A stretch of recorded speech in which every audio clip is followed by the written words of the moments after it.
Welcome to Luca is a Billionaire, where the only thing I invest in is your answers. You begin by securing the club in a vise or clamp 2 to 3 inches from the grip to protect the shaft finish.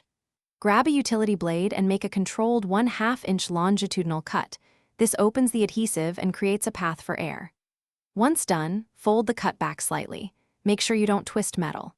Now insert the compressor adapter into the slot, hold the grip base tight so air forces the adhesive to separate, and watch the grip begin to slide.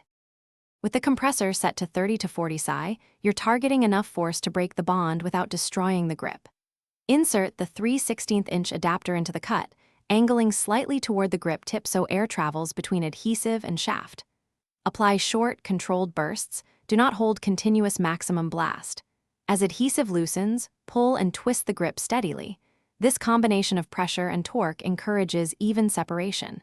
If the grip hesitates, pause and reposition the adapter before retrying. To finish, slide the grip fully off, then remove tape and remaining adhesive with a solvent on a rag, wipe dry and inspect the shaft. If the grip resists, you can make a second cut or increase pressure in 5 psi increments while watching for stress. Make sure to check the shaft for nicks, repair or protect any damage before installing a new grip. One key troubleshooting tip: if air blows out through the sleeve end, reseat the adapter and seal the blade slit to restore pressure and repeat. Thanks for watching and please subscribe. It's the best investment you'll ever make.